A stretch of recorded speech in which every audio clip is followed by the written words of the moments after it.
Olukungaana luno olw'olunaku olumu lugendereddwamu okuwangana amagezi ku ngeri abakulembeze b'enzikiriza ez'enjawulo mu ggwanga n'abasomesa abasomeseza mu masomero agali ku misingi egy'enzikiriza ez'enjawulo gye bagenda okusomesa abavubuka ku biki bye balina okukola okwewala ensaasaana y'akawuka ka mukenenya n'endwadde endala ezireetebwa ebikolwa eby'obukaba.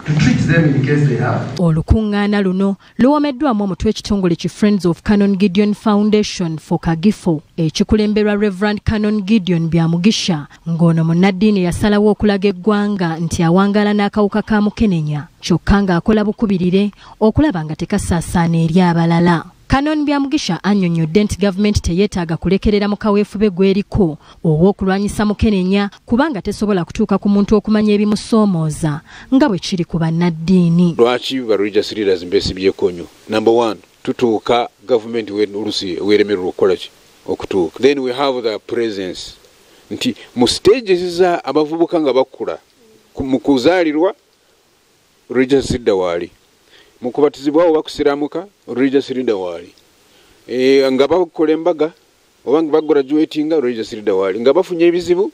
So we have that presence. Ono akakasa nti singa bannaddiini n'abasomesa abeetabye mu musomo guno n'abawulidde omulanga gw'okutaasa omuvubuka bategeeza abalala. Ekigendererwa ky'okumalawo sirimu mu mwaka gwa 2023 awo nno kyandituukirira. Bayibuli etugamba manyiiza omwana ekkubo ly'atambuliramu ne bw'alikula talirivaamu. So kiteeko kitukakatako nti ffe nga religious leaders okutuukiriza eddiini kyekola ki kyetugamba nti abavubuka aleme okwekwasa nti bambi nandibadde nga sifiira mu kintu kino naye saafuna ki kuwabulwa saakimanya ebyo biveewo. Abamu ku bannaddiini n'abasomesa abeetabye mu musomo guno bakakafu nti enteekateeka eno yakuvaamu ebibala era batubuulidde bye batandikirako mu kugunjula omuvubuka wa leero.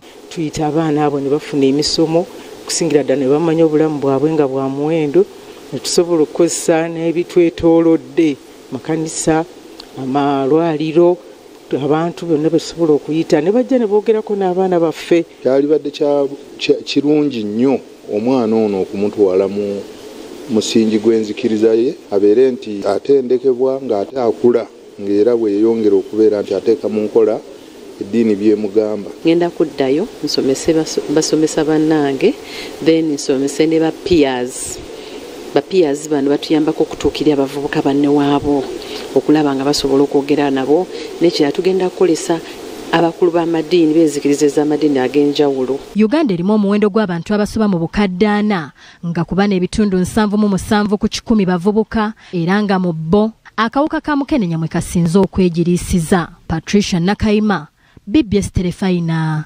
Gambuuze.